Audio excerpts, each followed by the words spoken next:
নমস্কার সবাইকে। তো খুব অল্প সময়ের মধ্যে কি করে পনির ভাপা করা যায় তো তোমাদেরকে আজকে সেটা শেয়ার করব। একদম চটপট একদম পনির ভাপা তোমাদের তৈরি করে দেখাচ্ছি। দেখো এখানে আমি পনিরটাকে অল্প অল্প ছোট ছোট টুকরো করে কেটে নিয়েছি। আমি লম্বা শেপে কেটেছি, তোমরা যে কোনো শেপে। এখানে দিয়েছি হচ্ছে 2 চামচের মতো পোস্ত। এখানে আমি পোস্ত দিয়েই করবো যেহেতু যেখানে আমি এখানে কোনো রকম সর্ষা ইউজ করছি না, তোমরা সর্ষা চালে দিতেই পারো। তো আমি এখানে 2 চামচ পোস্ত দিয়েছি আর দিয়েছি হচ্ছে 2 চামচের মতো পোস্ত। তারপর 4-5টা দিয়েছি কাজু আর পরিমাণ মতো লঙ্কা। আমি এখানে 2টো লঙ্কা দিয়েছি, তোমরা চাইলে ঝাল অনুযায়ী দিতে পারো। এটাকে ভালো মতো পেস্ট করার জন্য আমি এটাকে মিক্সার জারে দিয়ে দিলাম।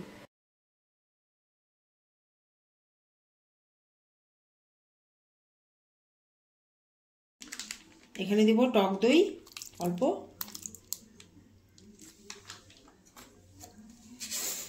চামচ গোলমরিচের গুঁড়ো দেব,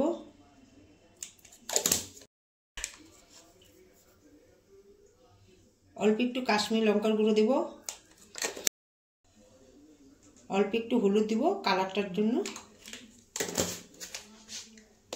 এটা মেখে রেখে দেব কিছুক্ষণের জন্য।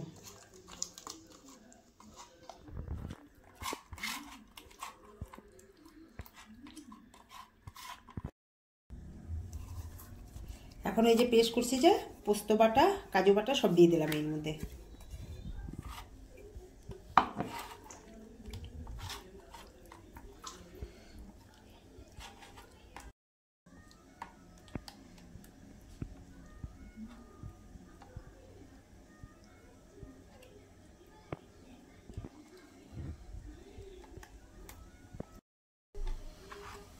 এখন টিফিন বাটির মধ্যে দিয়ে দিচ্ছি।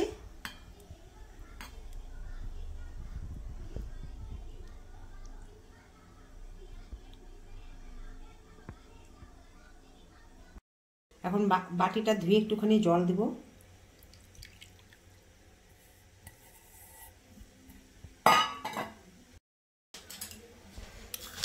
সামান্য একটুখানি চিনি দেব।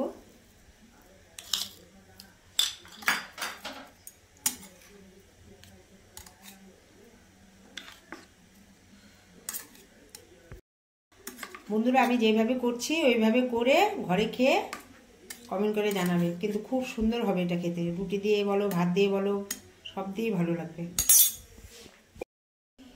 এখন তেল দেবো বন্ধুরা এর মধ্যে।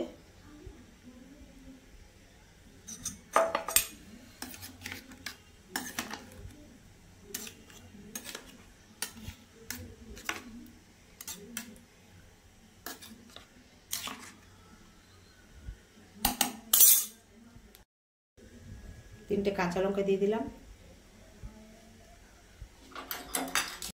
থেকে জল বসানো ছিল বন্ধুরা, এখন আমি এই যে স্ট্যান্ডটা বসাই দিলাম। বসাই দিয়ে এখন পনির ভাপাটা বসিয়ে দেব।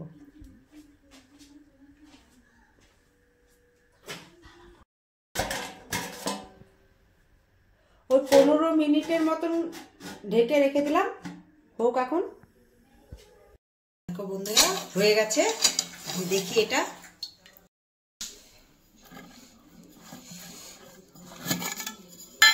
দেখো কালারটা শুধু দেখো বন্ধুরা, কালারটা দেখো। তোমরা অবশ্যই বাড়িতে এরকম করে খাবে, খেয়ে আমাকে কমেন্ট করে জানাবে। কালারটা দেখো,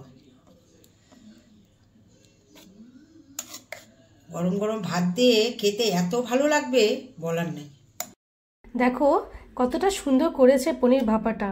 গরম গরম ভাত দিয়ে কিন্তু খেতে কিন্তু অসাধারণ লাগবে। তো তোমরা কিন্তু অবশ্যই এভাবে করে খেও, আর আশা করি তোমরা এভাবে করে খাবেই, কারণ একবার দেখলে কিন্তু আমার তো জিভে জল চলে আসছে, তোমাদেরও চলে আসবে হয়তো। তো চলো বন্ধুরা, আজকে কিন্তু রাখছি, ভিডিওটা এখানেই শেষ করছি। আশা করি তোমাদের ভালো লাগবে, আর ভালো লাগলে কিন্তু মাকে আর আমাকে অবশ্যই কমেন্ট করো।